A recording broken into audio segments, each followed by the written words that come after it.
Pumunta kami ng flea market kasi may pinapatingnan siya. Pero kami lagi binibila na matanda ron nagbebenta ng Star Wars.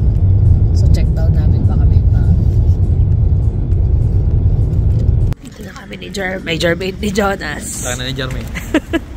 How I wish lumakas na Jermaine na ganyan kalaki. Balik pa nga rin ako. Normal lang. Average. Bagay si Jermaine papayat lang yun. Magmumukha matangkad na rin.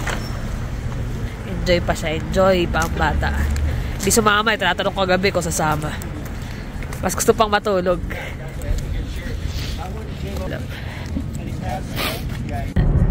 Tapos na kami sa flea market. Saglit na saglit lang. Dahil lang kami Seafood City eh.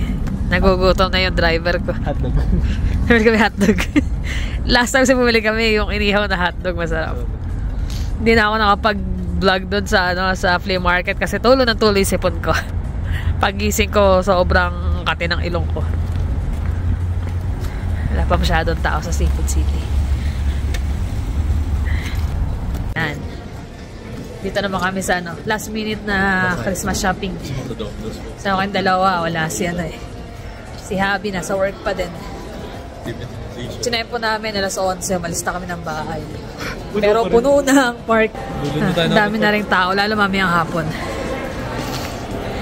Magkuya.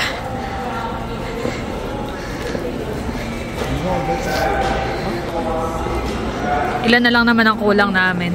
Sila kompleto naman ah. Actually, hanap ako nung kay yun sa kuya niya.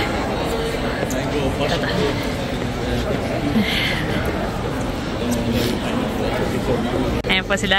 Hello! Ayan, sila ng vlog. Ano po name niya? Nahiya siya. Tapos, Jeff po, tsaka? Ha? Gray. Hello! Pasensya na at nag-iikot-ikot lang din kami. Naghahabol ng buti nga medyo pa eh. Makonti pa tao. Yan, nice meeting you. Yan, may na-meet kami ng subscriber. Pagpasensya nila, mga itsura namin eh. Pagkabangon, nila ako mas gising. Layas. Tapos balik na naman. Ayan, thank you po sa panonood. Jeff, Kay, at saka kay Gray. Family sila. Na-approach nila kami. Nakakatawa lang din. Ay, ito pala, Bath and Body. May mga sale ba ang Bath and Body? Ayan, may na-meet uli kami. Si Eileen, tiga Redstone naman siya, nanonood din daw ng vlog namin. Hindi ko lang naisama sa vlog eh. Nahihiya kasi ko. Salamat sa inyong panonood. Ayan, nakabili na ako ng gift ko kay kay Jonas at saka kay Emma. So, babalot na lang. Boko, pasaway tumatay. Si Jermaine nandun na. So, okay na kami for Christmas. Kompleto na. Guys, tapos na kami. Pauwi na. Dahil pa pala kami, balik kami ng flea market. May pinababalikan si Habi. Buti lang, masipag ang driver natin ngayon. Masipag mag-drive. Actually, na-miss lang niya. Sabik na mag-drive eh. Na-miss niya mag-drive. Tagal niya na hindi nagda-drive eh. So, let's go. Ayan, waiting na lang kami sa bisita. Dadali lang. Ayan. Crispy chicken na may black bean. Tapos, chow mein. Tsaka yung spring roll. Naka-frozen na yan. Ika-prito na lang. Waiting na lang sila. Kasi sila sa work. Ayan, dito na rin siya. Kaway siya na. Giniginaw lang. Lamig eh. Binuksan ko rin mga electric pan kasi pag maprito, maamoy yung mga yung mantika, makakati sa ilong. Tapos yun nga, na-kompleto na namin yung mga pangregalo sa Christmas. Tapos may nakasalubong pa kaming nanonood, mga viewer. Sino? Anong pangalan niya? Yung anak niya si Gray. Kalimutan ko. Pero dito, binanggit ko yung pangalan eh, na-shoutout ko na eh. Pasensya na eh, medyo may lapse na yung memory ko minsan. Nabanggit ko rito, after, sinoutout ko na sila doon sa, sa vlog para. Sa pamilya? Isa pamilya, tapos yung sumunod, magnanay. Nakakita. Pag ngiti ko sabi niya, ay, nanonood kami sa inyo. Yung ulit, tiga dito lang sila sa ano. Saan? Cityscape? Redstone. Sa Redstone. Tagal mag-isip no? Yan, sa Redstone. Epekto yan ng siguro, ng anesthesia din. Siguro. Ewan ko ba, lately ganun medyo may ako may ginagawa kami nalimutan kami, sasabihin ako, nalilimutan ko din. Naglo-load. Loading. Loading Minsan naisipin gaya last time susunduin ko si Jeremy dahil nga mamimili kami. Nandun ako sa may harap ng Dalarama hindi pa ako nakapunta mismo sa kung padanang papuntang school. Kung saan ako iikot. So, gin-GPS ko. Isip ako, ano pangalan nga ba ng school na Jeremy? 5 minutes ako nakaupo sa sasakyan sa harap ng harap ng school, nalimutan ko. Malapit lang kasi school ni Jeremy dito 12 minutes drive lang. Yung mga ganong malapitan, kaya ko nang i-drive. Wag lang yung medyo malayo-layo. Medyo nakakaano na yung ulo. How are you? Masakit. Masakit pero kaya naman. Carry naman kahit masakit. Kumbaga siguro natatanggap ko na lang din talaga. Titig na titig ka. Hello guys. Ayan, alas 2 na ng hapon. Nag-start na akong magbalot ng mga Tapos iba, ayun, naka-paper. Hindi pala siya kita. Ayan, pinaper bag ko na lang yung iba. Then yung iba nandito, babalutin ko. We'll see kung ano yung mga mababalot. Hindi na ako nakapag-vlog kagabi nung dumating yung mga bisita. Kasi nag-busy na kasi chika.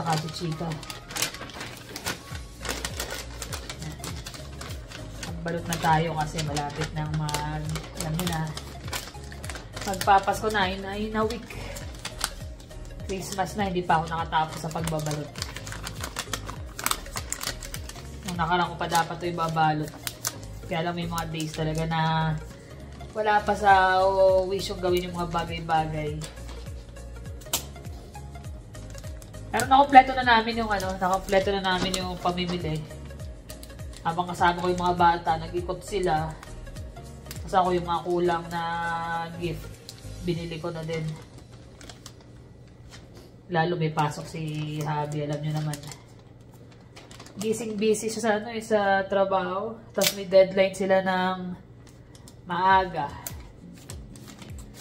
Bali, Wednesday dapat daw matapos. Ang dami pa nilang hindi natatapos gawin. Kasi kahapon pumasok siya ng extra. Problema, sumabog naman daw yung pipe. Kaya yung baka mag-overtime siya. Ulit today. Yung sabi niya hapon na raw siya late na raw siya makaka-uwi. Wala namang ginagawa. Inip-match na rin dito sa bahay. Kasi madalas ako wala mag-isa.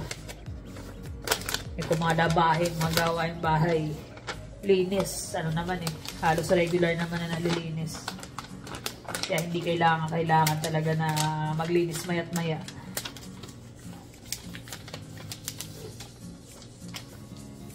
Ito na lang yung hindi ko talaga nagagawa. Kaya lang hindi ako ganun kagaling talaga magbalot. Baka dati sanay ako kahit gumawa ko ng parang paper bag. Pero sa tagal ko nang hindi ginagawa dahil nga may mga nabibili naman na paper bag. Mas mura din naman kaya bibili ng isa-isa.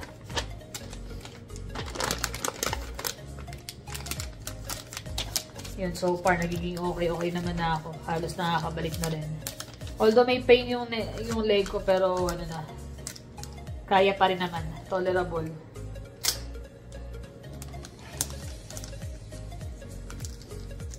Pero yung sa mga card, meron ako binili ng mga card na maliliit. Ito, exactly.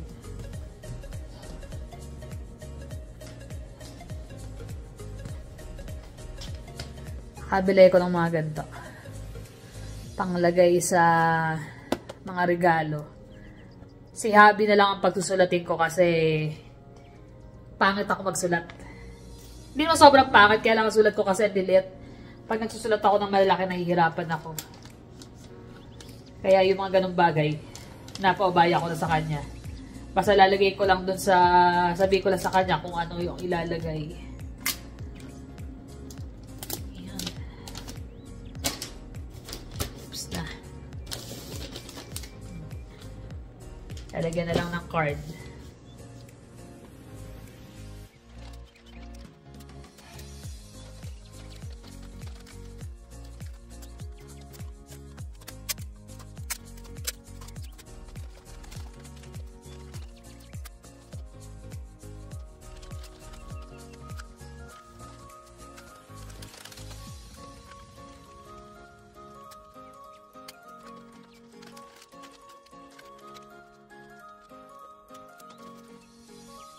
Yan, nandito na siya. Stop na muna ulit ako sa pagbabalot. Konti na lang naman eh.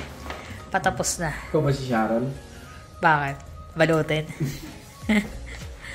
Yan. Almost okay na. Ito na yung nabalot ko.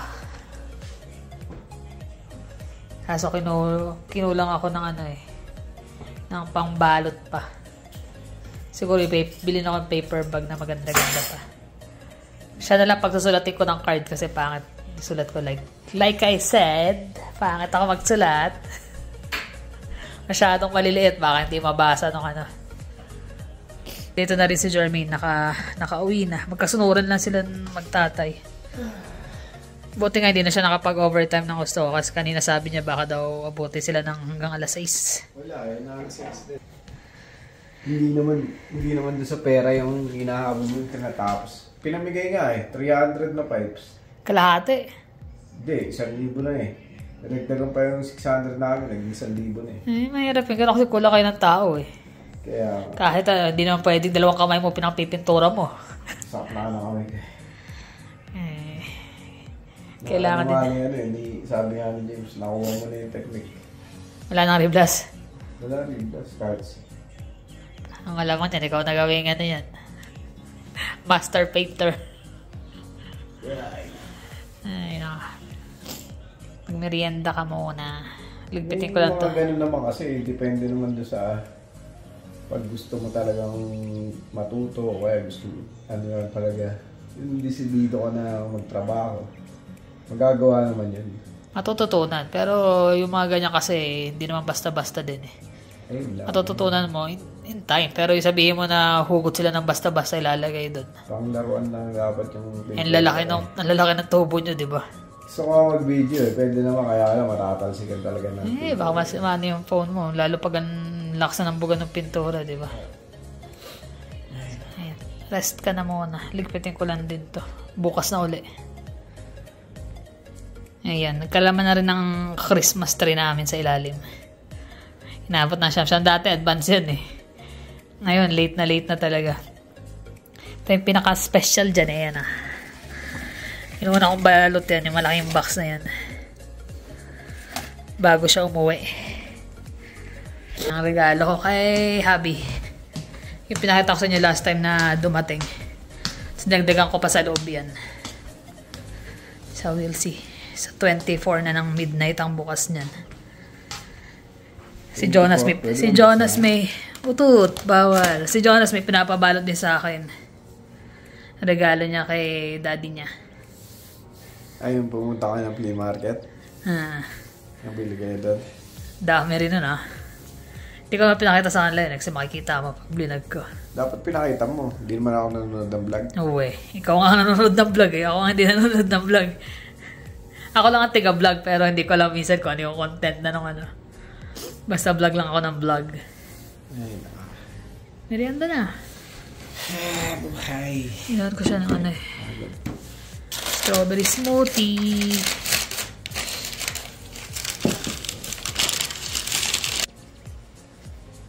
Kakapanood ng ano eh. Kakapanood ng boxing eh. Boxing pa mo. Ayun oh. Nakatawang ko eh. Sa akin mo binabawi. Gusto ko sa makatawang ko. Kailangan nga ang puwersa eh. Oo, ano. Pagod. Lalaki na nga ang daliri niya dati. Lahat lalaki na. Dati ang daliri niya, payat. Na mahaba. Lalaki na. Ganda rin eh. Binili ni Jonas eh. Binili ako sa flea market na singsing. Magkuya. Ulo ng ano eh. Ulo ng Stormtrooper. Tapos kalahati buko. Habang tumitingin ako ng mga Star Wars na regalo ni Jones kay daddy niya yan. Nag-iikot sila. Stainless. Ang bigat din ata eh. Mabigat din. Kasya eh. Laki. Kahit sa yung lalaki ko, maluwag eh. Laki na ng daliri ko na talagang... Persado sa trabaho. Mag-alagi. Talagang sakripisyo. Actually, dalawa na yung ano namin. Yung isa, nagkaroon ng pneumonia naman yung anak. Kaya 2 days nang hindi pumapasok. Oo, yung katrabaho nila. Eh, yun yung ano namin, yung helper namin na ano, na nagpapatch. So, ako na nagpapatch, ako pa nagpipintura ngayon. Sakripisyo. Bali, 3 lang kayo. Kasi yung isa napilayan, yung isa, 2 araw nang di pa papasok dahil nga sa anak. Pero yung mga ganong pagkakataon kasi hindi mo naman masisisi kasi syempre, anak yun. Kaya lang, yun nga, sabi nga nung pwede naman yung asawa na magbantay. Kasi wala rin naman hindi naman sila doktor eh. Kumbaga, hindi rin naman nila hindi mo naman maayano na ganun silang mag-isip. Pero sana, sabi nga nung manager namin, sana naisip niya rin yung trabaho kasi yung trabaho, yun yung nagpo-provide, nagbagaan ng mga bills mo. Lalo pa dun sa mag-asawa, yun lang may trabaho kasi babae, nasa bahay talaga. Na medyo maging sa trabaho daw. Sakripisyo. Pag may pamilya kasi, sakripisyo talaga eh. Ipili kayo sino ang dapat kung kinakailangan na yung isa magtrabaho, isa magstay sa bahay. Parte ng mga sakripisyo yun. Lalo dito, wala ka ng mga ibang pamilya na asahan na pwede mong, may sakit, dyan ka na muna ako, pasok ako, hindi. So, kailangan may isang magstay, pero yung magstay kayo pareho, tapos waiting naman kayo ng result. Mas mahirap kasi pareho kayo mawala ng kita na habang pa kayo pareho sa bahay. Nagkausap nga rin kami kasi sabay-sabay kami nagla-lunch. Sabi ng manager, ikaw nga, inooperahan yung asawa mo eh. Ilang araw ka lang nawala eh. Sabi niya, major surgery pa yan. Sabi ko, syempre ako, pinag-usap-usapan na pamilya na pag nagkaroon ng surgery si Carla, Palitan na lang. Nagsakripisyo kami ng tig to 2 days ba yan? 3 days ka. 3 days hindi pumasok si Jonas. Tapos Saturday, Sunday yun.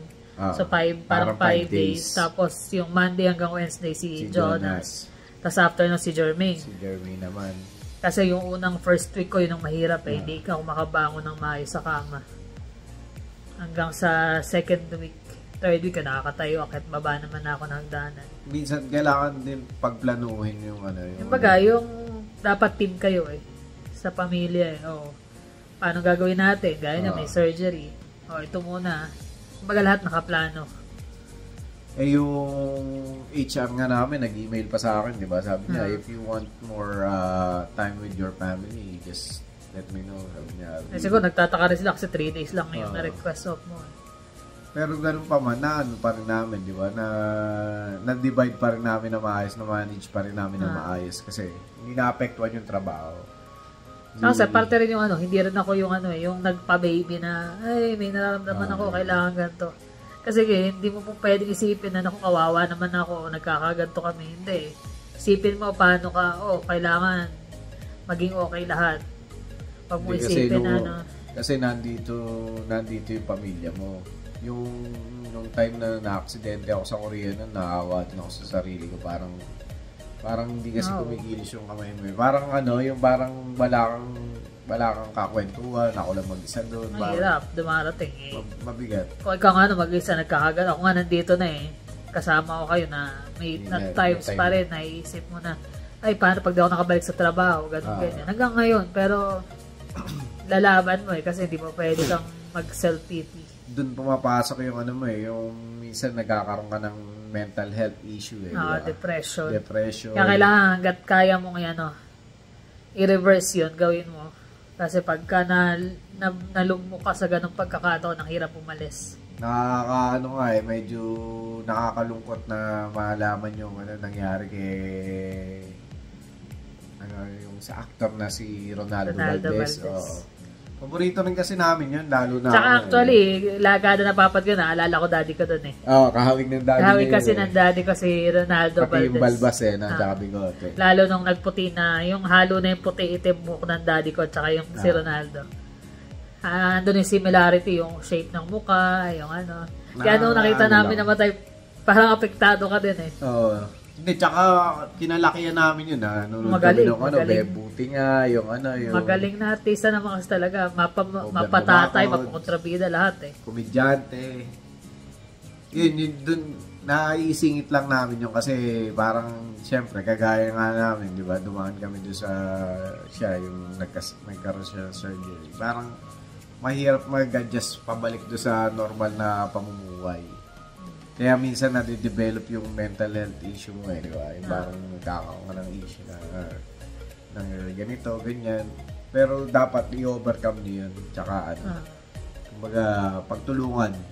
Saka sa family, pag napapansin mo may something wrong dun sa ano. Kausapin, no? Kausapin nyo. Kailangan open communication. Anong problema, ganyan. Kaya actual naisingit namin to kasi may mga napapanood kami gano'n, tapos mga nababalitaan sa mga kaibigan na nangyayari. Actually, si Ninya, number 1 na yun. Kasi isa yun 2 sa times niya. na rin namin siyang nakausap na mayroong gano'n. Tapos, syempre, kaya kung napapansin sa vlog niya nung mga nakakaraan, pag biglang may lapses ng ilang araw na wala sila sa vlog, nag-ano siya. So, kailangan reach out ang family. Siya ng anxiety. Tapos, one time, hindi naman namin alam actually, tumawag siya. Tapos, yan, ay kuya, ate, ganyan. Tapos maya-maya nag-open up na siya.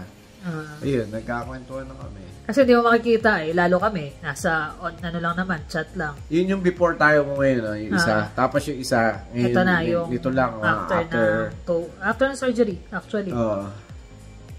Wow siya. Kaya, binibigyan din naman namin, sabi ko nga, ito lang, isipin mo kami, ilan lang kami rito sa 4 lang kami na nagtutulungan. Pero pinipilit namin, kinakaya namin yung mga problema. So, kayo pa kaya na nandiyan sa Pilipinas na sabi ko kay Ninya.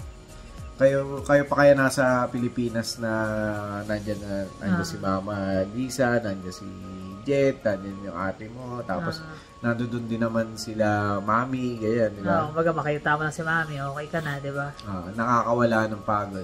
Sabi niya, ganito sabi ko, kung mga problema sa mga business, talagang ganyan, may mga rough times, lalo na ngayon, yung mga tumataas, inflation.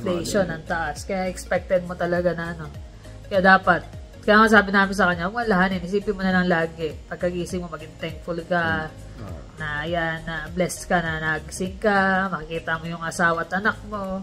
Doon ka nilang mag-focus. Kaya sabi nga namin, pag mo isipin nag-isa ka, dito lang din naman kami. Pag kami nararamdaman ka, anytime naman.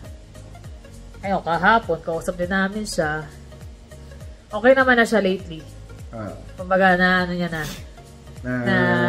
naiisip niya every time yung mga payo namin sa kanya kapag ka nandun siya sa sitwasyon. Sabi ko, swerte ka pa rin kasi yung mga problema ng mga nasa kalsada, huwag na natin ikumpara, di ba? Pero napakaswerte mo pa rin kasi buo yung pamilya, tapos may mga negosyo ka, may kilala ka, kasi kahit check mo yung titignan mo yung may kukumpara mo minsan yung sarili mo doon masasabi na mapalad ka pa rin.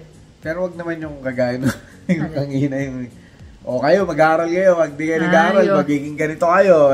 Yung dating YouTuber na pasaway. Napanood namin kasi. May kukumpara sa iba ng basta-basta kasi hindi naman natin lang nagdadaanan din nila, di ba?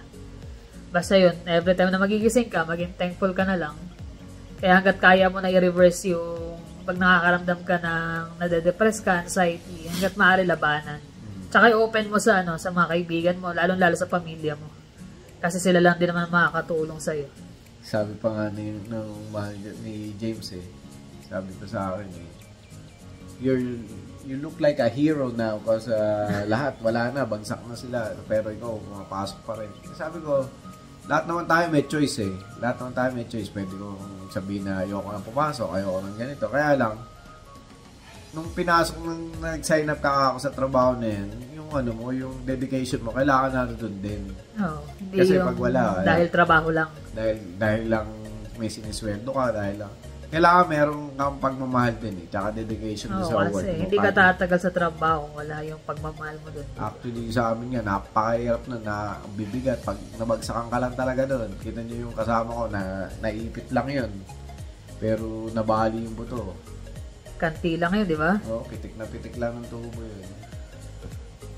Ingat. Tsaka yan, nabanggit lang ng mga namin yung mga ganito, mga depression. Uso yan. Lalo ngayon magpapasko. Yung mga malalaya sa pamilya, hindi mawawala yan. Lalo dito sa, sabi nga doon sa balita nung bago pa lang mag-winter. Yung winter daw yung pinaka, yung malungkot. Depressing na weather, ganyan. Kaya lang, sabi niya, kailangan labanan niyo yan. Lalo na yung mga, lumabas kayo kahit medyo malamig, ganyan. Lalo pa, yung umaraw, ganyan, harapin yung umaga. Yan talaga. Kaya laban tayo sa buhay. Ito naman ang mangyayari, huwag kang susuko. Yung mga pagsubok natin, hindi natin inaasahan lagi yung mga pagsubok na ganyan, pero kailangan naka-prepare ka. Kaya dun sa mga nag-i-start pa lang mag-family. Pero yung mga viewers natin dyan na mga ano na, kumbaga nandun na. Matatagal na, tsaka yung alam na nila yung pasikot-sikot ng buhay. Congratulations sa inyo. Tsaka lalo yung, mostly yung mga karamihan din ng mga nanonood sa amin ng mga retiree na rin eh. Eh, nakakatuwa din pagka nagme-message ako, comment sila. Minsan personal message. Nararamdaman namin na parang meron kaming magulang na nagsasabi sa amin na ganito, ganyan. You're doing well. Parang job well done. Natutuwa din kami, lalo na yung mga edad na nagme-message sa amin. Ganyan. Majority nga ata ng namin eh. Parang kalahati ata, mostly retiree na. OFW. Lalo na mga OFW, mahirap din yung mga alagayan nyo kasi malayo kayo sa pamilya nyo. Kaya somewhat itong vlog namin natutuwa kami kasi nga kahit maliit yung community namin, nag-i-interact yung mga yung mga subscriber. Nagkakaroon kami ng communication sa kanila. Tsaka yung pagka sinasabi na nakakatuwa daw yung family namin, nakaka-inspired. Mas lalo kami nagiging parang parang asap sa pakaramdam ng gano'n. Lalo mong pinupush na maging mas mabuting tao eh. Mas maging mabuting halimbawa. Ayun, yung simpleng bagay na namin, na ginagawa namin sa mga vlog namin. As in, talagang yun yung namin. Yun yung nangyayari sa buhay namin. Ayan, gaya kahapon, yun, punta kami ng flea market nga, kasama yung dalawang bata, nasa trabaho siya, anong gusto mo, maganda ganyan. Punta kami sa mall saglit, tapos natin ang pamimili habang yung dalawa. Kala mo mga maliliit na bata na punta rito, punta doon. Ako naman. Pag-iba sa mata ng dalawa na yun, kala mo mga babe pa rin eh. Yun nga lang earmap. Tuwan-tuwa si Jonas. Sabi niya, gusto ko nung ganito eh. Ginamit na nga eh. Yung mga simpleng bagay, matutuwa ako si Jermaine. Gusto ko nito, gusto ko yun. Parang maliliit sila mga bata na andun pa rin na, mami, ganito. Kahit kaya naman na nilang bilhin. Kaya minsan pag may gusto sila, gusto mo yan. Sige, bili mo na. Ito. Kita mo anong grocery nung last time, di ba? Sige, kahit anong gusto nyo, damputan sila ng damputan eh. Ganun sila eh, yung kahit afford na nilang bilhin. Parang feeling nila kasi bata pa rin sila. Nakakatawa, yung mga simple na bonding na ganun eh. Happy na kami. Tsaka yung mga namin, yung mga kagaya na magpapasko, regaluan namin sa isa't isa. Talagang inaano namin na tradisyon namin yun. Simula kasi yung tradisyon na yun, galing doon sa mga parents ko. Tapos yung siguro mga parents ng mga lolo't lola ko kasi actually hindi ko naman sila nakasama matagal. Okay, kami namin namit yung mga masyado. Kasi kabilang din eh, family lang din. So doon din galing, nagre-reflect lang yung mga namin. Yung mga natutunan namin sa mga gaya natin, yung naksanayan namin ngayon, sigurado yung dalawang bata pag nagkapamilya yan, madadala rin nila. Although, wala na kami bubuksan masyado kasi nga si Jeremy nagbigay na, yung regalo namin kay Jeremy na ibigay na. So yung kay Jonas na lang. Nasaya pa rin. Kumbaga, pa rin namin. Nararamdaman pa rin yung essence ng Christmas. Yung before pa lang, ready na ba? Kahit nga Jeremy, nagulat kami. Ba? Meron na. Kaya pala abang-nabang siya sa box niya na yun eh. Kasi meron pala siyang surprise na regalo. Kala ko birthday ko yun. Birthday ka dyan. Ayan. Kaya kahit napapagod, kahit na lug mo na, sige. Kasi yun yung kumbaga parang sa sundalo lumabang ka. Kasi kaya ka nga nandiyan sa gera eh. Diba? Hanggat nandun na alam mo may ilalabang ka pa, laban mo. Hindi pwedeng umiwas dyan eh. Tama. Kaya kailangan. Tsaka pagkatapos naman nung trabaho na yan, diba? Looking forward na pag natapos na yung trabaho na yan. Diba? Rewarding naman yan. Ginawa naman. Rewarding. Actually, pag meron kaming end of the year, doon na lumalabas yung mga bonuses namin eh.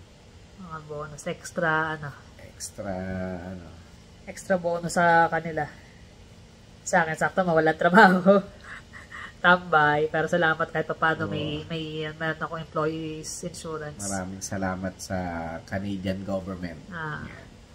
Kumbaga, hindi talaga nakaramdaman na sobrang wala kasi nga, may pumapasok din naman na regular. Kaya yung mga nagiging bitter dyan sa Canadian government or sa Canada, Maging thankful na lang kasi maging thankful na lang tayo kasi meron pa rin tayo. Hindi lahat ng mga tao sa mundo nakukuha yung binibigay sa inyo. gaya na, no? Kahit nagbabayad tayo ng malaking tax, gaya yan. Ako nagpa-opera, wala akong binayaran kahit magkano. Ayun lang, isipin mo lang yun di ba? Kung babayaran mo lahat yun, Tapos, baka kulang pa yung binayad 1 natin sa month tax. lang ako nag-antay nung nag-apply ako kasi hindi kagad na i-apply nga. Pero after naman, ang pasok naman. Every 2 weeks, may pumapasok na hindi man kasi laki ng sinasahod ko pero sapat pa rin. Kumbaga nakaka-survive. Pasalamat pa rin. Laging magpasalamat tayo kung ano man yung meron tayo ngayon. Yan, papasukan na naman natin yung susunod na taon. So sana by that time ready na ako na makabalik sa trabaho. Ready na. Laban na. Kahit masakit pa yan, laban na. Kaya yan. Yan lang naman guys. Kami nag-share lang naman ng aming mga nasa sa isip. So, Tsaka yun, maraming mga salamat. opinion din namin yun. Opinion lang din namin. Kumbaga, sabi nga nung isa, opinion nyo yun. Opinion yun. Opinion talaga namin kasi hindi naman Gaya namin nung pwede isang sabihin. comment, opinion talaga namin. Kasi yun yung sa amin. Hindi naman namin sinabi na yung opinion namin maging Opinion opinion nyo. opinion nyo. Kumbaga, Medyo may kanya-kanya tayo. similarity siguro, if ever. Sinishare lang naman namin kasi, why not? Open kami sa inyong mga viewers at subscriber namin. Yun yung pagiging honest natin sa kanila. Open book nga eka. So yun lang naman guys. Salamat sa inyong panonood. Ingat kayo lagi at nalalapit God na bless. ang Pasko. God bless. So thank you for always watching. Please like and subscribe. See you on the next vlog. Bye.